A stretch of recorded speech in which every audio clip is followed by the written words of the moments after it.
ส่วนสวลตามินสันมินฉันดำต่อนี่มาเสละอารูก็สวลไฟในฟิกกันนี่ไม่เท่นี่โมกันในฟิกก็ริงสวลไฟลายฉันได้ไปชุบไปดองรูชัดให้ดองตัวเราเองเชียปัจจัยชุดดูเท้ามาเสสวลเนี่ยเท่เราเกะเชรุตักไม่ขัดยังข้ากันนี่เท่นี่โมไอ้ขัดยังเดียวแล้วแค่อาจารย์จนกันนั่นที่ผมเท่ชีนะเสร็จแล้วเฮียนงัดที่เกโอ้บินละใจฉันดำนักสังเวทหูกับยังทารเวทหูกับเสียกับยังทารนั่นให้ดิกตลอดเวนี่ที่ยามาดินริงเลยแต่มีดังพอดันริงเลยสุดยังแต่พอจะอมเทนี่มั้งเลยกันเปลี่ยนทารมาจนสวลบ่อยกันนี่ไงมาyaมานี่ดูทัวมานี่ชัดยังจงพอนุ่งเทเราสักกันนี่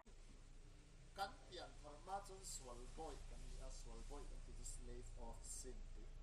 กันมาสเตอร์ก็สวลอันนี้ส่วนสวลจนว่าสวลดูด้านนี้กันนุ่งตกติดนั่นนี่มาสละอีสวกันริมตาว่าส่วนอาดานดังตาฟิกทำไมนี่กันมาสเตอร์ฮิสวลอันนี้ตกละฟ้าสวลฮิกันบอสอันนี้ตกละฟ้าสวลอัจฉริกันฟรีดอมกันในตกที่ไบเบิลเห็นเสียงตะกินมินชิละ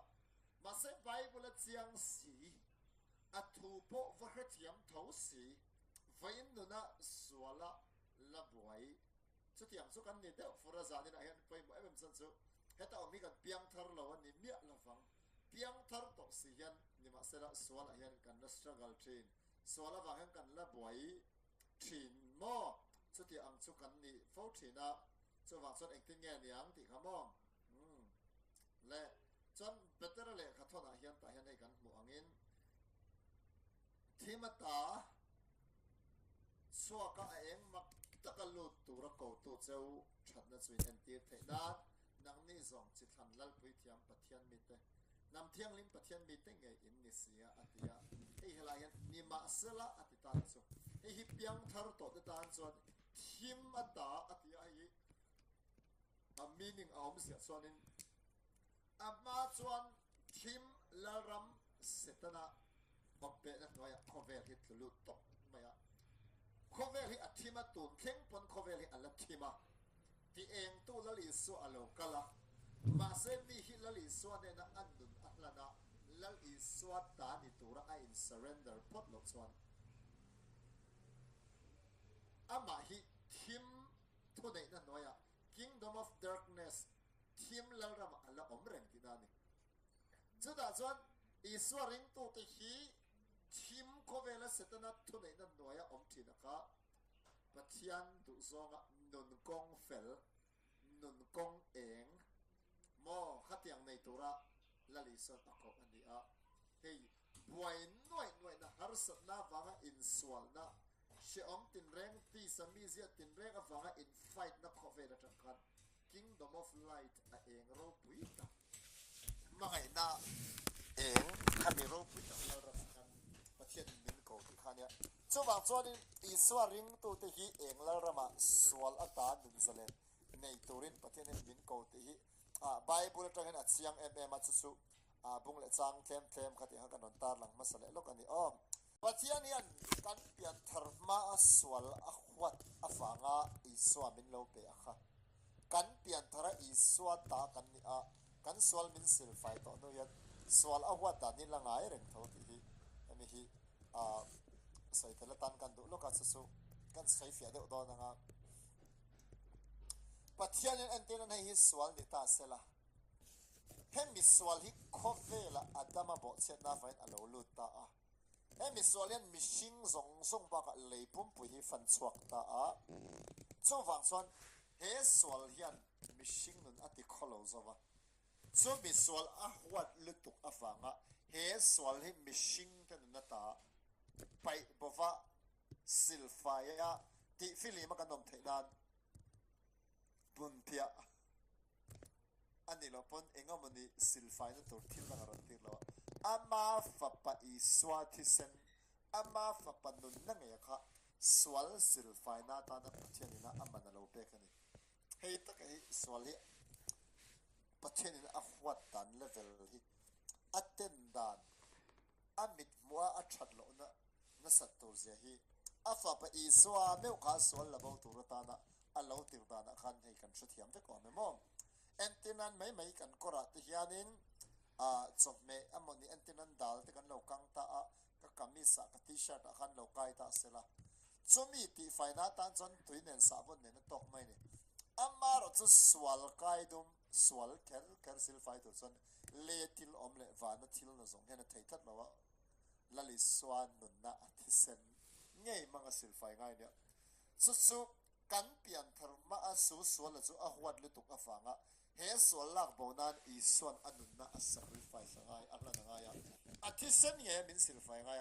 ti chon kan han pian thar tak nu kan athisen sil fai le ngai dam kan ni tak nu hian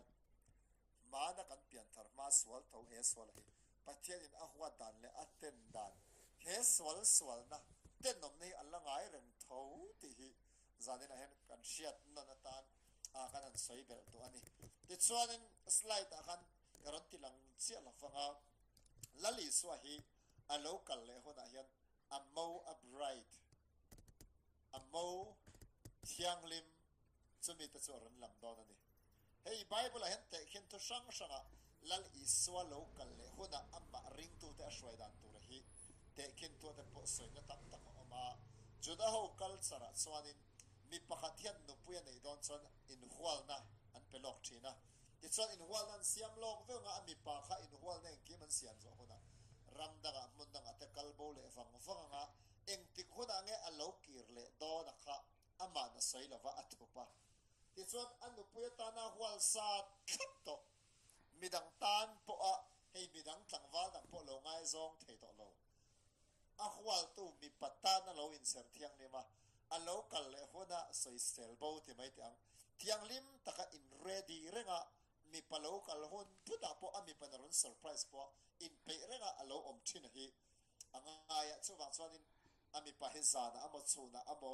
thathom no amo kum khat no poron kir thut thei chu tiang che chun lali swa local le don hian ama ring tu amo atana allei athisena le te hi thiang lim taka kan om lai min lo mu hi a be se ni chu wang chon mo bol lo mo swal mo chopol ama ta na insert thiang lim lawa in pe lo kha lo om tak mai ni heta hen tlem kan sai du su hei mi chen kat khongai na grace pathian ne na tanga kan don kan ti wang ni me lawa a thon na chandam na khongai na hi hei hyper grace te pon te chen pe chun an la hei vong ma te va ta chuanin one saved forever saved nanti vai ka chandam na chan po chan cha tua na tan kan fela ma fela mo chandam len kan ni to don chandam na ta kan bo thei to lo anga zirti na hi adik lel tat adik chia lo wa shiat na hi nei mi tam takin kan nei te mai tang atsan chu bible a yan tir ko polan khongai na alo soi lai te a ro pui tak usen zeda amma tir ko pola vek thovin khongai na dong tu hi amawata na ahwal amawata na a engage to mo chu tiang sun ni ma ila a local le hona chon mo thiang lim chu tiang te chu in pe lo in ready te chu kha in nei na pin da na hroi lu tlat mai ni hemi awang yanin kan film khur ngai viau mai chu chandam na ka chiang le thei ka pian than na abung le chang in kha chan nget takalo nei chat thei a ro pui tok khami kha kan feeling sa in ngat lawa fellow in ti lai po pathian tu zok in heti het atia van ram ko kal do ni ti thei din mun din chu ro pui lu tu ma se chu ti angat ti reng sunga swala filim lo swal ngai bo ko kir le hei hi peter le khathan pani na bung ni pe chuan vok pui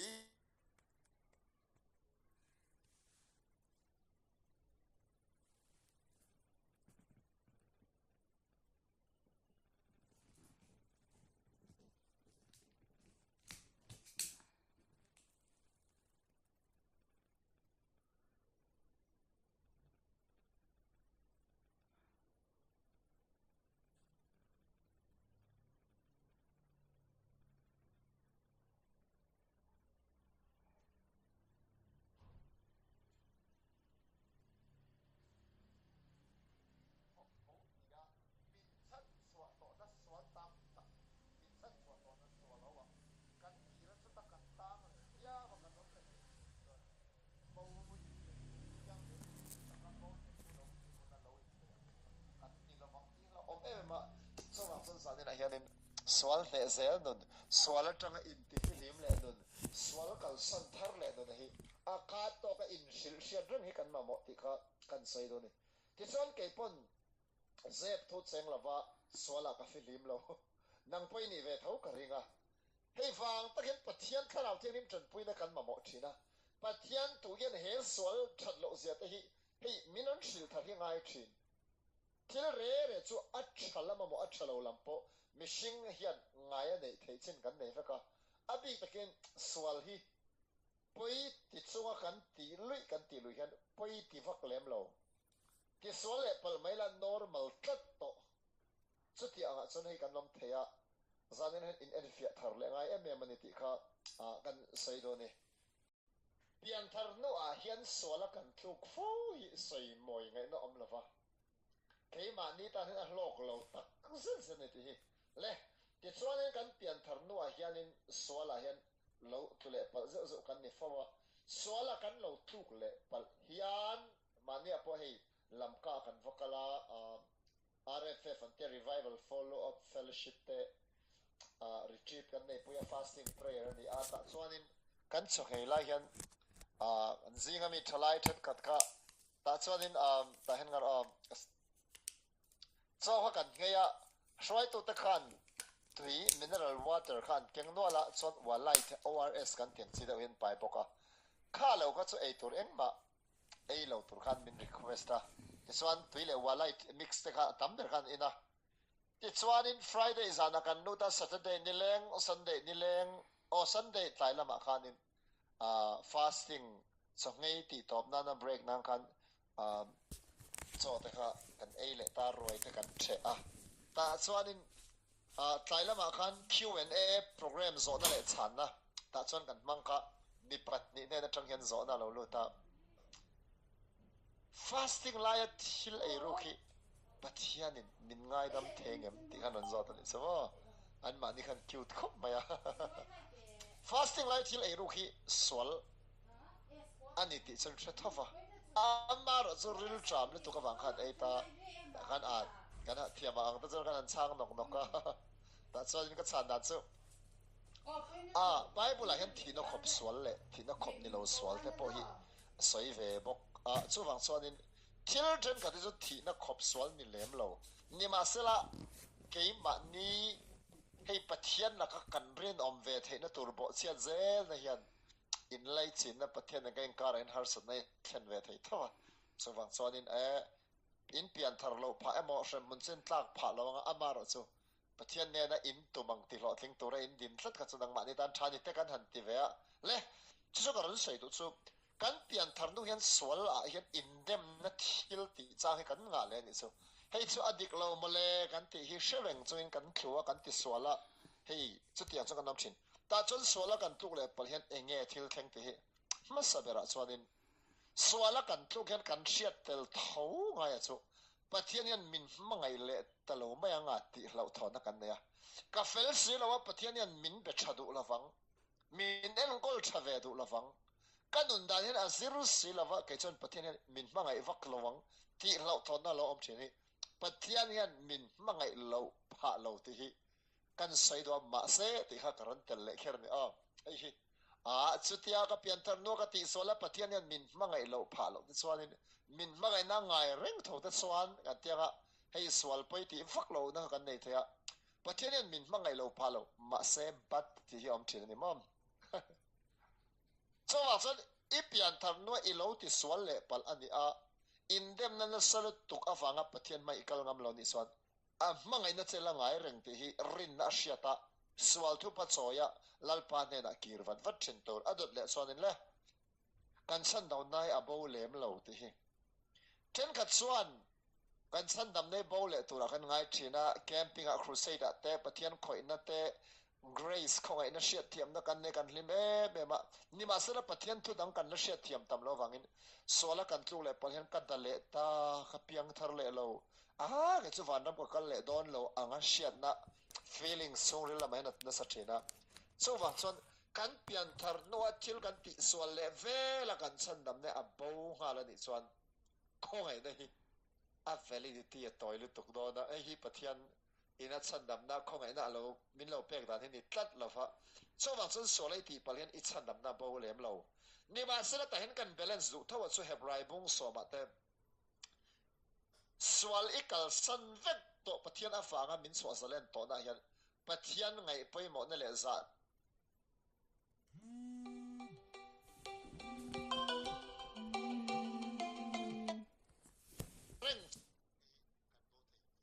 lifestyle anga suala kan nom chun zom ero chon a hlau om top ti ero chu kan hriat telang ngai ni chon adot le na chuanin kan pian thar no sual kan tluk hian seta na kong kan hon john a bung som chang som a khanin bible kan hmuh chuanin john a bung som chang som a bible kan hmuh chun seta la kong kan hon sak chuanin ama hi ruk mang ama hi min ti hlom tu tur ama hi min ti che tu tur ni chuwang chon pathian a mangai ngoi zira hi pathian kan na thil tumro pui tak anei lai hen setana kong ko hon chuan kong ko hon sak setana khan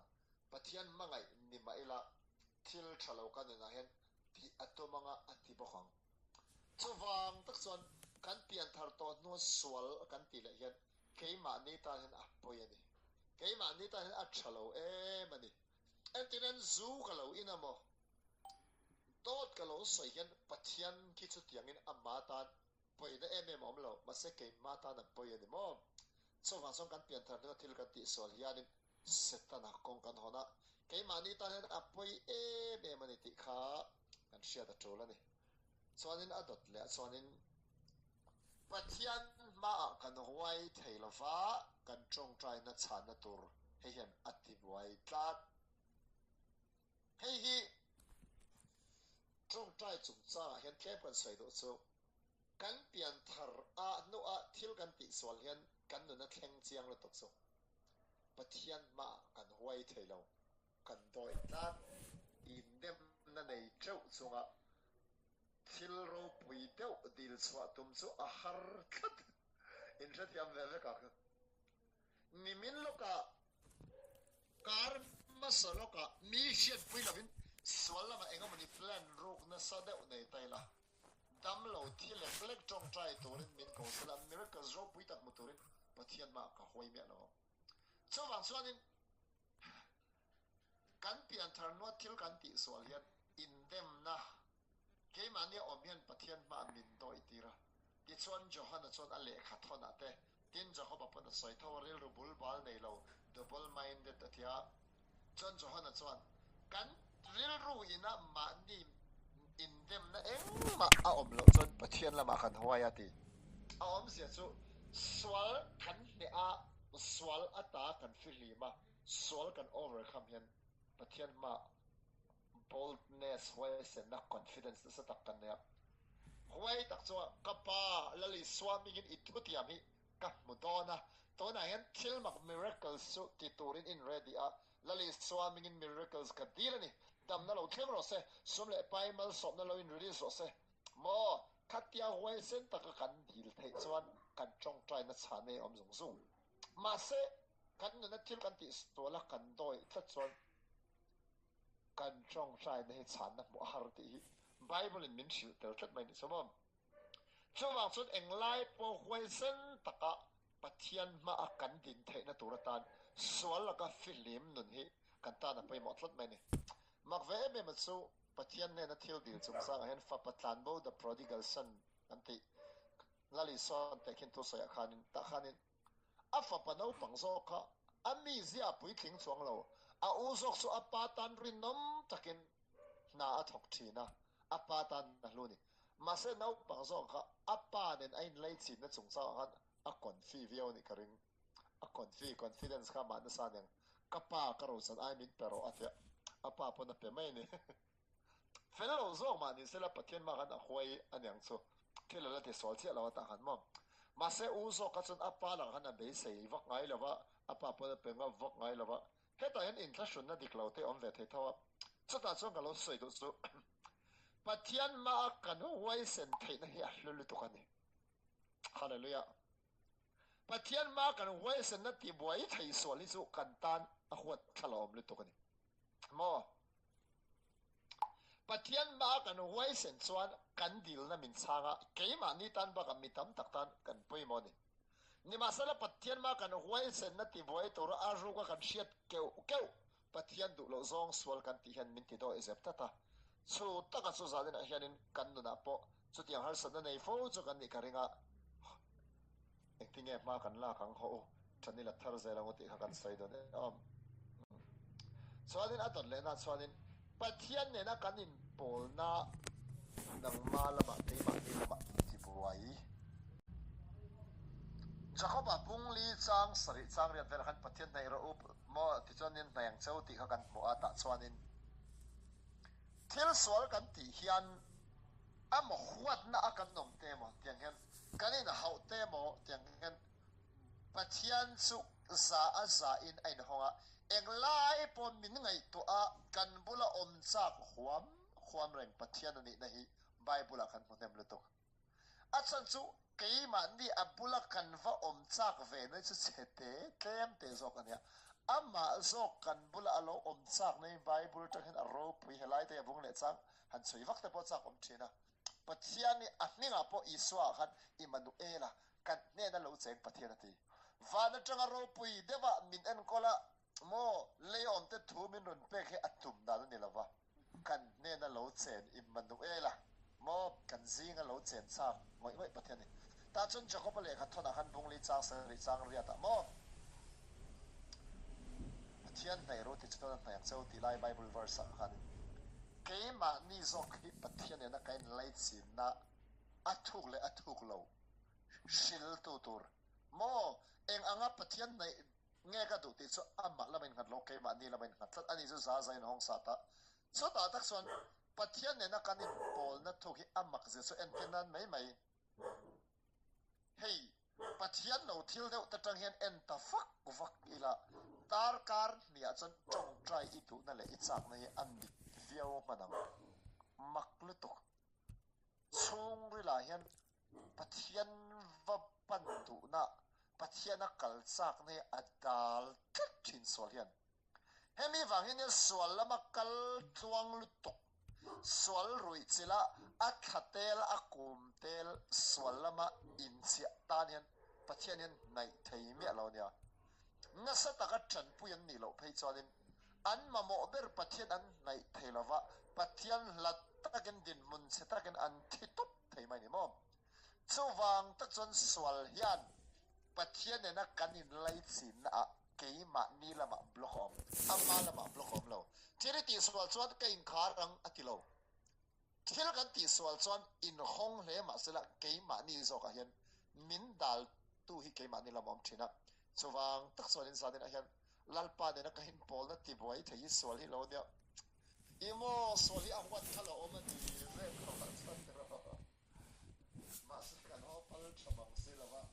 chang te pe chan hum zok te kan cha ka kan nu na hen a minom tlei tu ang mai do chang te po hi kan nei ve chen ni mom hallelujah ti chuanin a dot le a chuanin sual kan pian thar to no thil kan ti sual hian khovel mi te ma hian mu sit amin min siam thin tlat amarong bol to ro pui tak testimony ro pui tak nei mi te an za em thin kan lo ni mai thei ni ma sera sual gong kan han hon chuan kei ma tu min ti wal pho na sal tu thi kei ma ti a mi te la ka yan nun se om kan min chwa thina su abi takin sual kong a film lo en le reng post sual ne na in kong khai da nei reng hi chu an nu na hen za om na hi hei sual hian alak bo sak thina wa hianin za lo na chong kam tha te thil za om te an ne na hei va pek chak lo na hi om na thina rong bol tu Christian nunin tha da sual ne na om dun reng kan ni chuan heta hian tlep kan soi kai tu chu abi takin zo na thak ang zong te pon soi tai la asam a te manipur a te hindu ho tam takin bangladesh a te min han huala tin muslim te po engemaw zat oma tin burma lama te mizoram a chunga te po buddhism manom hei sa khwana buddhist sa khuen min hual vel poka ke ni Christian lali swat hisena pathianin atana a leile a silfai to sual ata alak ran to kisia hian kan pian thar fek to nuwa kan nun dan sual huat na nei lova suala kan nun reng awang hian khovel mi tep ma hen kan mual pho na sakop maya ta hen tlepon soi kai bel lokonga hey reverend doctor lal chung nunga feina kan vui liama amma atanga atharau fahim te in tha chong chozela hey kan thian te missionary mun chang changa india rama mi te po hey khopui bing chu ka soi lawa chung chun lo ho khom tha khop maya nisan masalam paten hospital a kan vakala kan ti ti chara india ram khopui chen khada pe chon hi soi po amoi che lawa za thak te mi so me chia asang rol in ti top me ni no chi sorna prostitution kan ti mani taksa inshalna chotianga chon ai nam nei na sal do a chen te pe chu pastor fanu de ponni an chu te den kheder silawan tia chu mi so welfare ang ten dina rong bol tu an ni na ang te pon khovel sola an kal na salu to ka mizo society tang pon an biru a alanga pau hian ni tu po an ma ni dor thei tu te kha ai in chu a an ma ni le ma ni te in swalin rui thei thil nen sex nen kholo tak takin sum lak lu nan te kan za thak the ang darin nam dang ring lo tu hin tu te hian zo na thak north east mi te mizo big te min mu dan hi mo no chi zuar nam chotia ang ta chon min ran kok thei don te na cheta an ri ro hin na men mai ni chomo a feel ta kan zo mo pui lawa rui lo lam la ni se chotiang chon ni mek bok sia ama chu sa ni na pathian en ke ni chu chwa zalen kan ne ka lo soi tum ber chu rinom na te a til sang sang a zan hen kan va han ma mo tak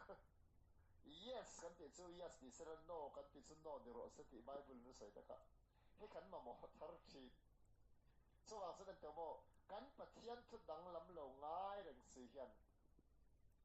rồi sual kan lo lak lu le kan lo phal le tak te he ga tang hen min kan fai le atu mani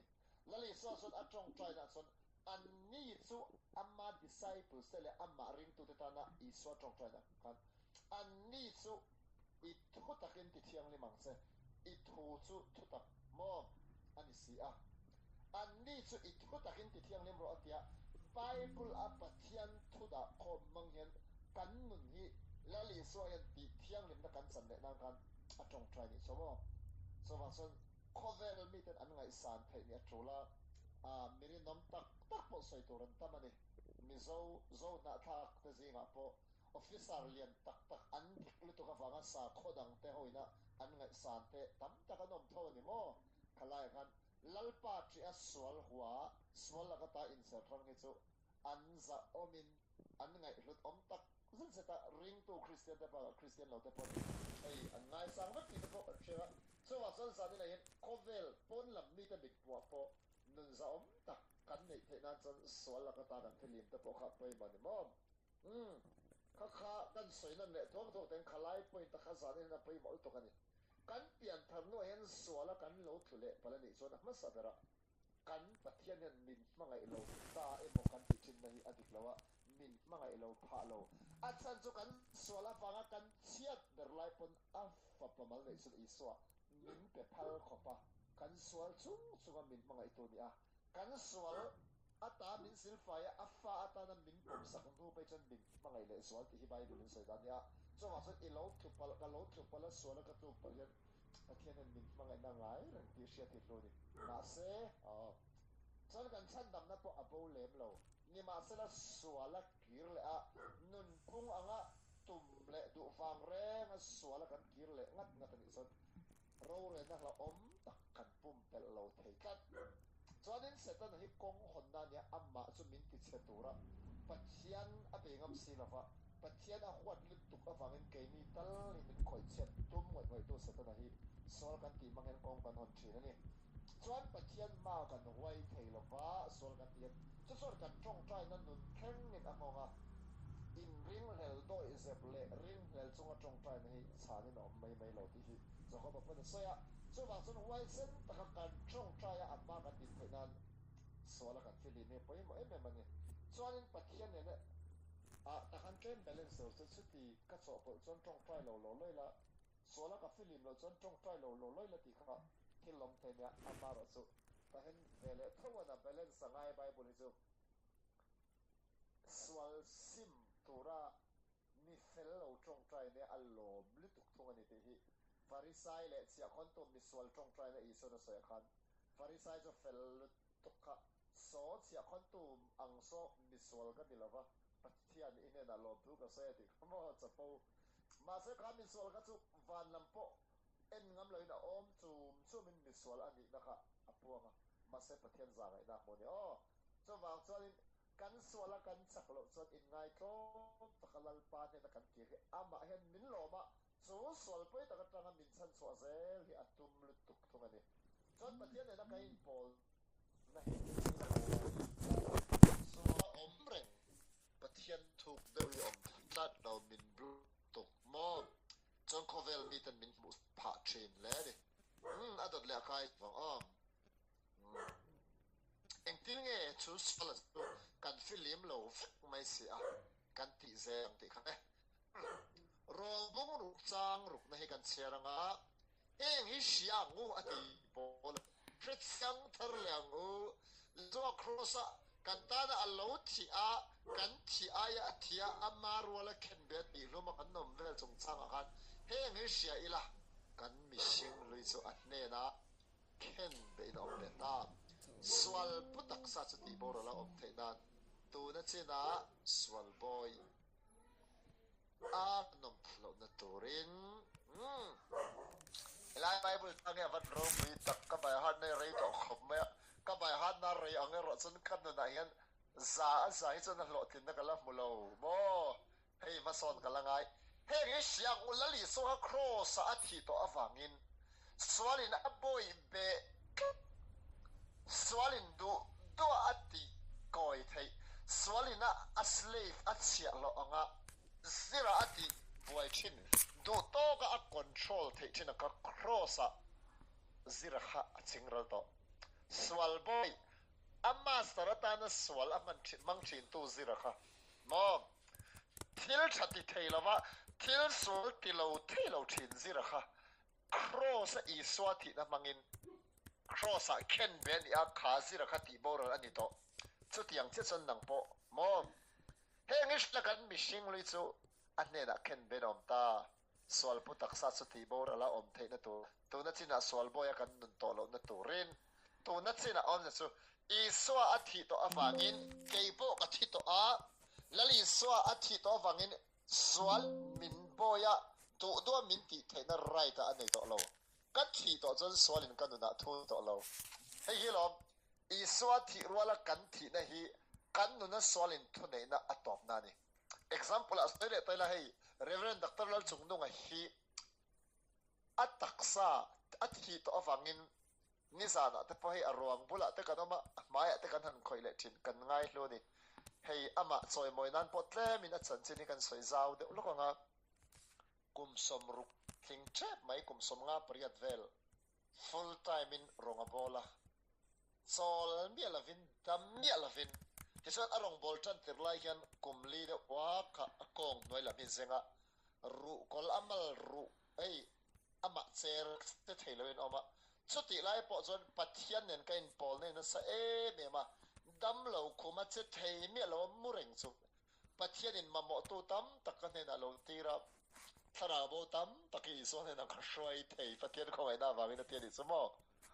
so dita te chuan ronga bola a khun re tak ama him mi zo zinga amma ang ko na dong hi an omangem o kan tia he apostolic calling kan tia chen chu pastor ani pastor chon beramom sa en kol maya ramdanga ko ran vadin po tilem evangelist chuan shelo nena chanchin cha shile i swan nena mitam tak shwai ni mo zirtir to chon ring tu sa ho pathian lu thu da na zirtira masala apostolic calling kan ti ta chu kirko te ang chia ko na kha ramtima vakala ko ran vadin top topa mundanga kala ko ran din zela an ko ran dina ring tu thatak tak cher soa ko ran manin tung nung thei tur tam tak siam thei chin chia na le thil mak na satak ne na kalchin chuti ang chu mizo zing a hen ama lo hi chu an wang ko pang a pulal thamona te po ka ei rong bol to cher sok ne ma chuti ang chu voina kan vui lia ma kum sam ko pakhat a sang ni le pakwa sang ni le pariat vela changa ama kha han khachiang chawa han kal chho thit kan nia mi hi ngai thei kho maya hei ma fakini china kan hospital chu ngai lut tuk le zwala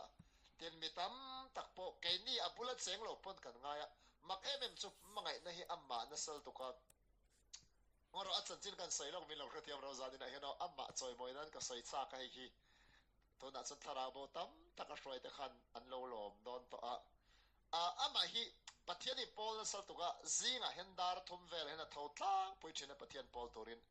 chol zana hena budmain pathian a pol hi atui de ulut tuk nuamati Bible and study an trong trai nuamati kha dar thum te lo thleng thina zingla ma pathian biang khun kha lo ni le to si kha mulem la wa tlang chang hi nga khop mai ni sumo chuanin a trong tam lova a soi chun ro chu pathian thu hei thatak tak ani a trong tlem na te hi avan ro pui tak chuanin pathian siak thina om pui na hi a center mission for Christ dur tang anasa theilu to khi ram huai paia wanga buailu tuk anon throi te hi mi enga mo chu ama compound na ram huai paia non throi dong ka ram huai alut ngam thot lova a compound nan lu chon ram huai en kha mi kha a chwa san fel ler to tiang chi te mo hei thara 1 million lu tuk ania soi tur tam lu tuk chuanin ngal ru nei to lo te tong traya ru te lo oma lungle changa aizo lan sin vel khalai aizo le lungle kar te po an motor tire te kha a thep ve ka kapu motor ke chen tia tan zel ro rin nei na tia an tan luya ma te na ke te lo puar thina ti chuanin tu nang hun lai bor vel hen bar marama rong bol na nei ma na chuanin pathian kha chen na sa si kha bar ma si pai ho khan amma kha hei foreigner te lo ni ve tho wang kanin bar baram chwa san turin ai thun petani so I chwa san lo chon I thiang an tia so wang chon hei chwa san kha ngai se ni ma sala mizoram le barma in ri na chiao lu ya kha tui tam lai takin ei tui kwang kha tui kha overflow ni chul lian a thu box si chak box si kha te chuan pa ho khan an kha a ta chuan mau tlon ten han zona patling hon kal thit kha ti ngai na om lo ni mo a tui kha force kha chak lu tok kha ta chuanin mi pa pui king pakhat le no pang pakhat kha hroya nget takin ko nga hen lo fuan no la te patling kha chon no pang kha ba na fuan la lali swarin nei kan kalang atia tuya daya akal ta top kha reilo te chungin le lam pang kha afatheng ta mai ni so mi chan chin a dan lo ria chu khole lama mi zo khwa khan zana chuan harna thleng chiang nge mai te ni mo atam lu tuk ti chon arong bona da tri pura te asam te phang na sa sai hi pani an te a zin vei wa nan mo ke kal te ngai na sa he atam lu tuk chu su kalo soi to ma chu apostolic calling me ne a chu voina khanin he kan voi liama hallelujah a testimony te po ngai thak to ro mani mo kan ron bel kwal ta to lokani som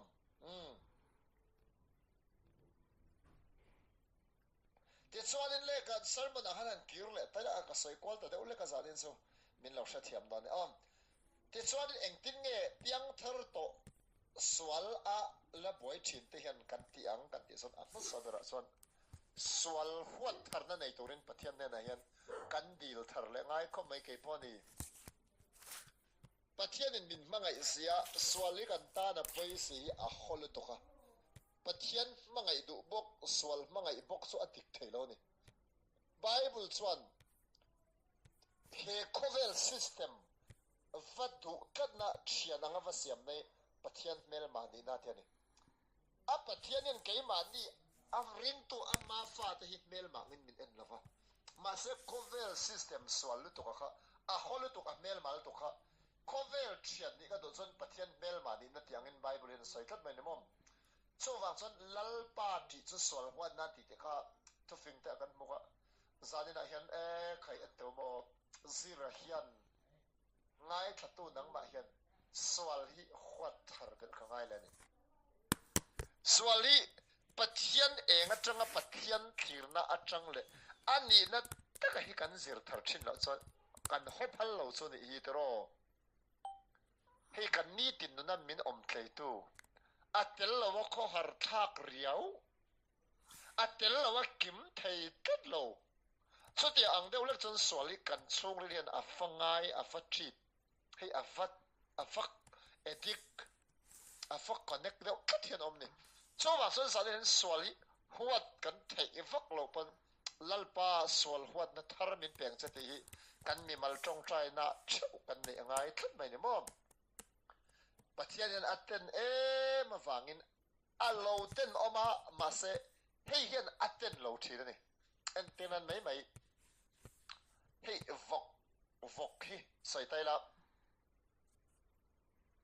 trong moi lo ni ru se la thil drop tin rek ta tui bol lo ta tin mishing ek te po ani chon a mu da na dang thlat mai ni hei vok kan lo nei ta kan lo vul ta a ina tanga chwa chwanin mishing ek hi mu pal ta chu ni se la mo kan mu angin vok khan kha hei mishing bol lo mishing ek kha mu thlat lo mai chu chu wang ta chu pathian thirna atanga swal hi a mu da nang hi ke ni pon kan mu dan adi ve the na nen pathian hena kan ti la ngai kan ti tom na ne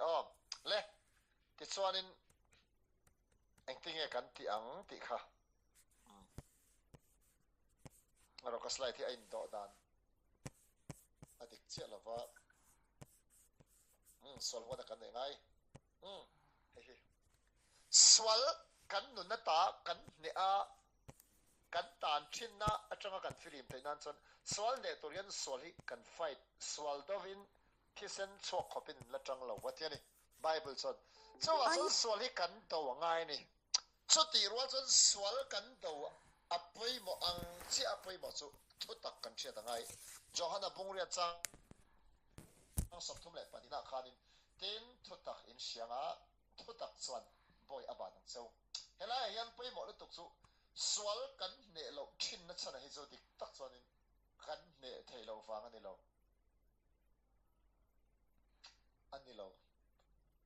kan ne thei lo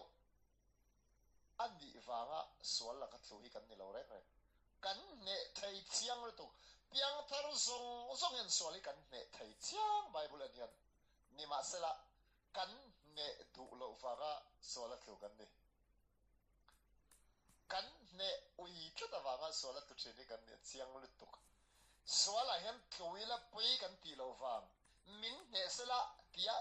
permission kan lo pek wanga swal thlu hi kan ni thina chota tak chon maro chu swal hi pathian wa da wangin kan do kan fight angai ni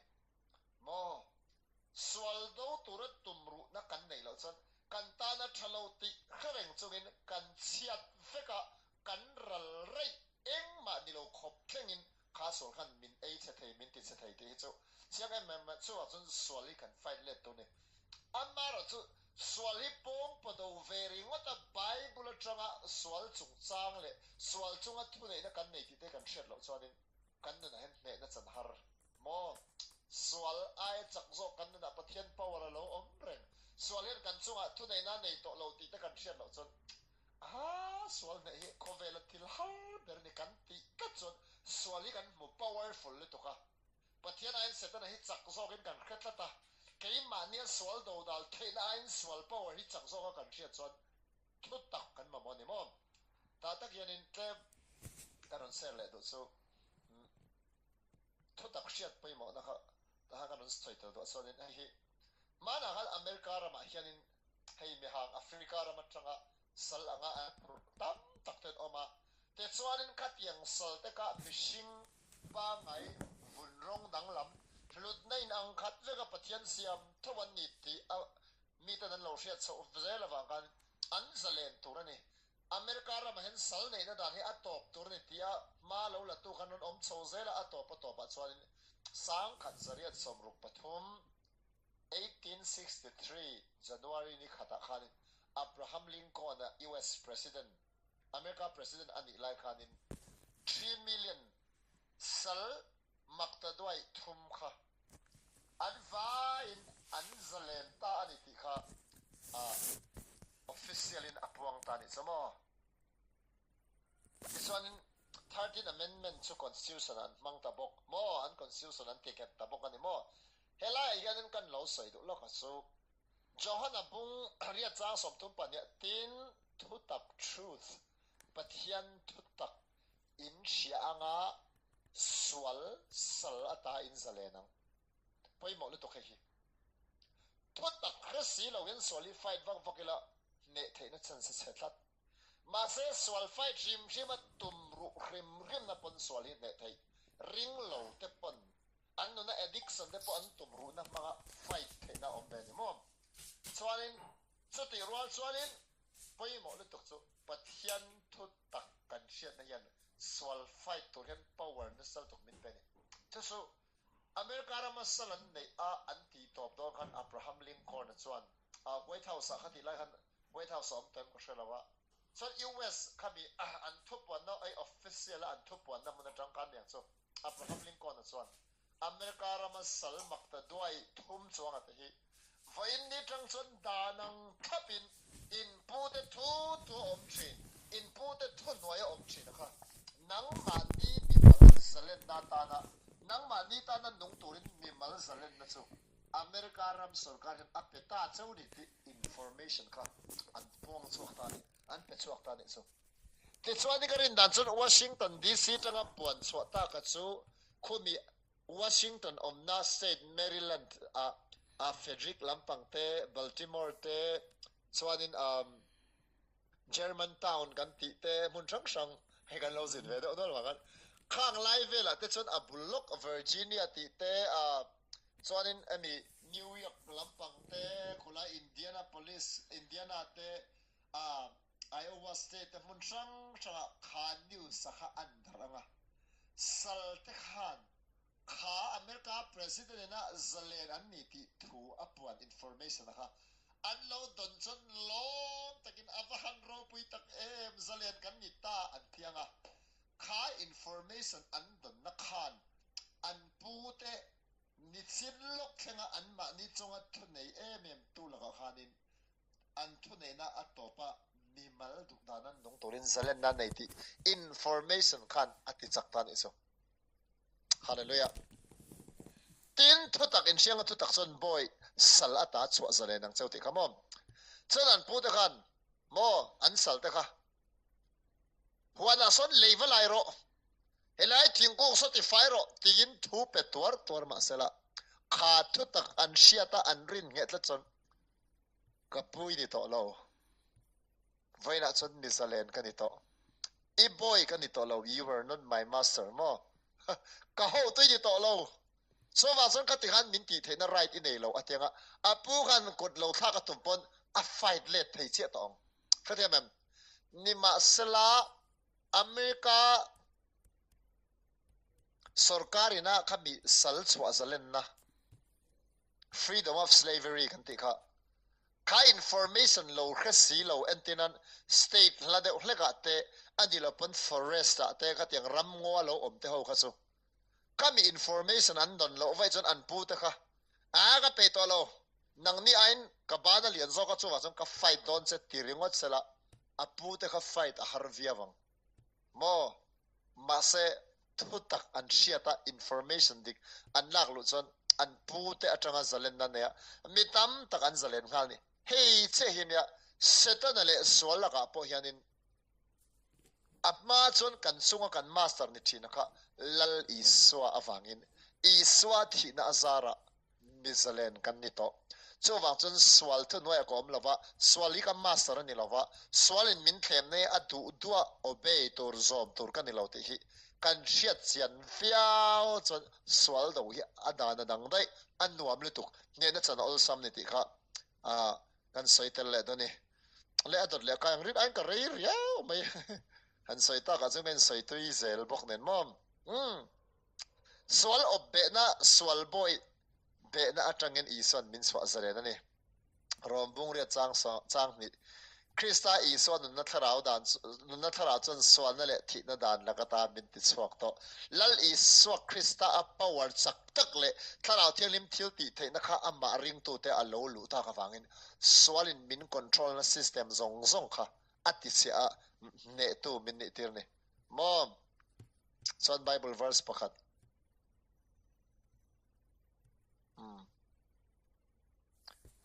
ngar Bible verse kha kalkan ni mai the Bible chang pakhat helai hi ai hi siar rual lok teng wai nom huna khan in lo bo thai chuan rombung ruk chang sari siar rual lang le 1 2 3 tu po thi to chu sual laka achuak to si a tin Krista ne na kan thi ve to chuan a ne na kan nung ve bok ang ti kan reng ani helai rombung ruk chang sari hi chu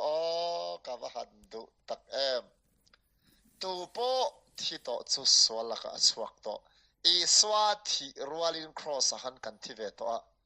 ani na dik taka chun sual hian keima nian thune na eng ma nei to lo ni ma sala enge kan boi na kan ti chuan piang thar to sual thi san ma ni la he kan taksa hian sual la on thathin ti sana kharau thil opposite zong om du tla ti sana ero chu kan taksa na lo mani he taksa kan nom chunga kan kol tur nia mo chumi afang ero chen kan la boya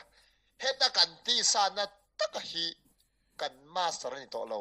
i swa khat thilo chu di sela kan ti sa ne kan master nyang kan chunga omang